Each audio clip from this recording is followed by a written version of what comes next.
Thanks for joining me today. We're going to talk about unrestricted free agents for the 2020 offseason and which teams they might go to, who might be interested in them. Now, I've already put up 2 videos on this. Part 1, which you'll see a link to here, if you haven't seen that already, and then Part 2, which you'll see another link to right around in the same spot about now. Now, if you haven't seen those yet, it's important you go check those out, especially the first one, because I talk about, the salary cap, what it's going to look like this off season, for next season that is, and the season after that as well because of the TV, the US deal with the NHL. So there's going to be some big changes when you consider what we're talking about here. So let's get started right off the bat with Vegas Golden Knights forward right winger Ryan Reaves, who's 33 years old, making $2.775 million, who's coming off that contract. Now, before I mention the teams I think he might go to, I was just looking into some of his stats. What teams he played for in the past is what I meant to say. And then I kind of compared that to who won the cup in the last 5 years. And I found some peculiarities. Is that a word? Well, I'm going to call it a word. So, and what I found was that Ryan Reaves played for the St. Louis Blues for most of his career, up until the end of the 2016-17 season. Now, that season and the season before that was when the Pittsburgh Penguins won the Stanley Cup back-to-back. So after the Penguins win the Cup back-to-back, he gets traded there. And then somehow we all thought that would be a great fit because during their playoff run when they faced Washington, Pittsburgh, meaning, Wilson was taking runs at all their talented players, including Crosby, and they thought, hey, we need, a tough guy to look after our peeps, and they went out and got Ryan Reaves, and then they trade him, was a little over halfway through the season, something like that, to the Vegas Golden Knights. And the Vegas Golden Knights are like, yeah, sure, yeah, give him to us, we'll take him. And that year is when, of course, 2017-18, the Vegas Golden Knights went to the finals, their first in the league, and faced who? The Washington Capitals, and lost. So, last season, of course, the Vegas Golden Knights lost in the semifinals to the San Jose Sharks. Now, they should have easily taken that series because. But his old team, the St. Louis Blues, as you know, went on to win the Stanley Cup that year. So it just, maybe he's cursed or something. I don't know. I just thought that was a fun little thing to mention. Now, the 5 teams I think who might be after his services, if the Golden Knights don't re-sign him, I think they will, for a year or 1 or 2 years maybe. I think he wants to win a cup. And I consider them a contender. I would assume he would too. So, but if he doesn't, I got a couple of teams here: the Detroit Red Wings and the LA Kings. Both are bringing in a bunch of rookies and could use, Papa Bear to kind of look after him.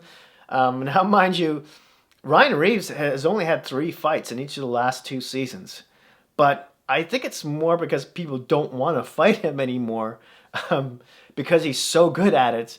Then and he probably picks and chooses his his fights as well. Doesn't just drop the gloves with anyone because he doesn't have to, because he's that confident he'll win. He's like, no, I'm gonna save you the embarrassment. We're not gonna fight today. If you happen to find a video in which Ryan Reaves loses a fight, I'd love to see it because I haven't yet seen one. Maybe one that he got his licks, but he didn't necessarily win the fight, but he didn't lose it either. Anyway, the other teams I have down here are the Ottawa Senators. Yeah, I know they got Brady Tkachuk, and he's has more fights than Ryan Reaves this season. But do the Senator fans or the club really want to see Tkachuk fighting that often? And with more rookies in the lineup, Reaves is good. He only plays on the 4th line, really, and he's maybe 10 minutes a game for Vegas the past couple seasons. I think that's a high for him. I think his average is around 8.5 minutes. But why not slip him on the 4th line and Wouldn't that be a little terrorizing for other teams? Kachuk and Reaves? Yeah. I also have the Winnipeg Jets down here. Hey, who wouldn't be able to use them on the fourth line? Why not, right? It's his hometown. And you could consider them a contender. Maybe they're missing one good really defenseman, but and then the last team I have here is the Toronto Maple Leafs.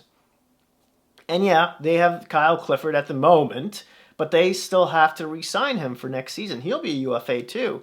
But if the Leafs re-sign him, I believe the deal with the LA Kings in which they traded for him is that it's either a fourth round pick gets bumped up to a third, or a third gets bumped up to a second if they sign Kyle Clifford. And there was a rumor out there that he might be asking for $2 million, and the Leafs can't be paying a fourth liner that kind of money. And then you're like, well, Jose, what about Ryan Reaves? He's coming off almost a $3 million contract. Maybe he takes a bit of a cut. I mean, Toronto, again, is one of those teams who's probably about one really good defenseman away from being, true contenders. Next player I've got here is Chris Tanev of the Vancouver Canucks. Currently a right shot defenseman. He's 30 years old, coming off a $4.45 million contract. This guy blocks a lot of shots, is known as a defensive D. His issue is that although he's a good player, he hasn't played, the most games he's ever played in a season is 69. Coincidentally enough, this past season, that's exactly what he's got on his stat sheet here. And, he might put up, 20-ish kind of points a season, but he's almost always in the plus, in the better side of the plus-minus category. But knowing how often injured he is, and maybe because he's a right shot defenseman, he might get something near to what he was making. But considering what the salary cap may look like for next season, maybe he won't. So in any case, the 5 teams I have down here who might be looking at him are the Toronto Maple Leafs. I don't think I need to really over-explain that one. The Winnipeg Jets, who I believe Dylan DeMello's a UFA, who they traded for from the Canucks, the Ottawa Senators earlier in the season. The Philadelphia Flyers, who Justin Braun will be a UFA. He's a right shot D. The Dallas Stars, who may not be able to afford him too, but Roman Polak is a UFA. He would definitely be an upgrade there. And the Calgary Flames, who have a few defensemen leaving, 2 on the right side too. So that's that. Next player up is Derick Brassard, currently of the New York Islanders, who started off playing third-line center there, but then Pajot came in, and I think the only reason he's really a fourth-line center at this point in time, or before the season abruptly ended here, it was because Zizekas was injured, who's the usual fourth-line center. Brassard's he's 32 years old. He's coming off a $1.2 million contract. I don't think he's ever going to make more money than that. I'm not even sure he plays in the NHL next season. And if he does, maybe he's looking at a PTO somewhere. But he still is a veteran guy. And he can put up around, 30-ish points a season. He hasn't really been in the in the good part of the plus-minus category for a while. But it's not in a horrible way, -2, -6, that kind of thing. Anyways, I got 6 teams down here who might be looking for sort of a cheap veteran to plug a hole down the middle in the bottom 6, and we're talking Buffalo. I know Middlestat may or may not turn out next year. So far, he's kind of turned into a bomb for them. And then there's Dylan Cousins. They're a really highly touted draft pick who might crack the lineup next season. Big boy, plays really well. I think he's in the WHL. So we'll see about that. Then there's the Philadelphia Flyers. Now Nolan Patrick, as we all know, has been out with migraines for the longest time. He could step in there as well. The Winnipeg Jets. Trying to think of one of their guys. Which guy is a UFA? One of their centers next season. His name just isn't popping in my head at the moment. I also have here the San Jose Sharks. Joe Thornton is by far the oldest guy playing center in San Jose right now. Most of those guys are very young. I want to say 25 or younger. And they might want to have at least one veteran centerman down the middle. So, and they're in a bit of a money issue too. So maybe Brassard could be an option there. There's the Ottawa Senators. I know a team he used to play for because he played for the Colorado Avalanche, the Panthers, the Pittsburgh Penguins, the Senators, the Rangers, the Columbus Blue Jackets. It's like that Johnny Cash song. I've been everywhere, man. Yeah, you don't want to hear me sing. And then the last team I have here is the Edmonton Oilers. Because, is it Sheernan? There is a UFA. I'm looking for how to pronounce it. Sheenan. Riley Sheenan will be UFA next season.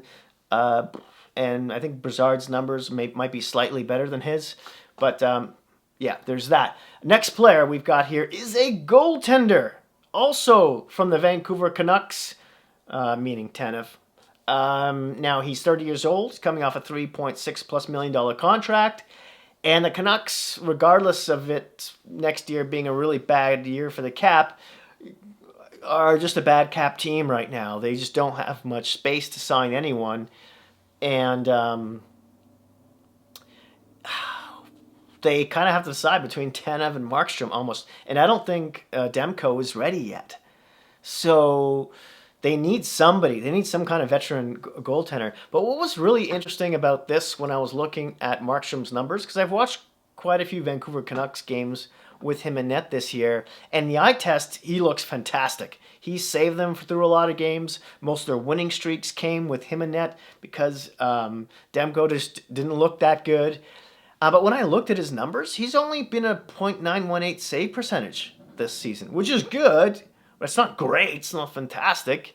With a 2.75 goals against. And then I looked at his previous year's save percentage, and we're talking like 912, 910, 915. You know, there's nothing. Yeah, nothing really spectacular at all. These are almost kind of backup goaltender numbers besides this season. So I guess he deserves a raise, but how much of a raise, really? And being 30 years old, we'll see. We'll see what Vancouver does. I'm sure they'll be looking to other goaltenders as well, like, who knows, Robin Leonard, Thomas Greiss, Yaroslav Halak, Ante Hudobin. All those guys are UFAs. So the 5 teams that I have down here who might be interested in him are 1, the Nashville Predators. Yes, Pekka Rinne still has 1 more year left on his contract at, I believe, around $5 million. But he was awful this season. And he's older. He's up there. I want to say he's 37-ish. And the Predators' window to win the Cup is small. All their players are like, most of their key ones are above, 28 years old. Maybe they want to go after this guy and buy out Rinne. The next team I have here is the Chicago Blackhawks because they don't have any goaltenders left. Leonard just got traded to the Vegas Golden Knights a little while back, and Crawford will be a UFA. I don't think he was, suitable to play anything more than backup, minutes anyway. So they need a goaltender. Even if they have a rookie coming in there, they need someone. They need a veteran to backstop, and I think I'd rather have Markstrom than Crawford, and you could probably get him for the same price even, and he'd be a better goaltender. Well, maybe Markstrom will be more expensive. He should be. But next team, the Carolina Hurricanes, who I know they have, Reimer and Mazarek in that right now, and they were signed for at least another season. But both of them got hurt during this season, and although Reimer had some good numbers, he's been so up and down over his career. He was awful in Florida, really. In Toronto, it was a bit of a roller coaster. I wouldn't, bank on him having another good season like he did this year. And then Peter Mazarek, ditto with him. He still hasn't really proved he's a number one anything. I still think he's just a backup. So maybe if they don't get Leonard, who I think is the guy they were looking at earlier in the season, they may go after Markstrom. Next team I have here is the Edmonton Oilers, and Smith will be a UFA, of course, and then Koskinen's numbers are okay, but maybe they can't afford Markstrom, but maybe they'll take a run at him too. They'll have another 1A, 1B sort of situation there. And last team I have here is the San Jose Sharks, because Aaron Dell will be a UFA, and Martin Jones just sucks. He's just been so awful the past couple of seasons. I mean, maybe he's had a couple moments here and there, but he's just been, I don't know what's happened to that guy. His production, his numbers just fell off a cliff. So maybe this is an option here. Again, I know San Jose's strapped for cap, but we'll see. The last player I have on this list right now is Zdeno Chara of the Boston Bruins. Left shot defenseman, 43 years old, coming off a $2 million contract. Now, what are we even talking about him? He's, if he doesn't retire, which I don't think he will, he's not going to any other team. Boston wants him. He wants to stay in Boston. End of story, right? Well, just for fun, I thought maybe I'd name some teams. And then I thought, what team wouldn't want Zdeno Chara? Any team in the NHL would literally make room for this guy in their lineup regardless. If he could be had for around, $2, $3, $4 million easily. So I would like you to name maybe a couple teams who look at Chara and be like, yeah, no, we're not interested. And keep in mind, we're talking about like a year or 2 year contract at the most. So yeah, there you have it. Thanks so much for watching. Hit like if you like this video, smash that subscribe button if you haven't already. Don't forget to hit that notification bell so it'll alert you when my next video comes out. Thanks again, and I'll see you soon.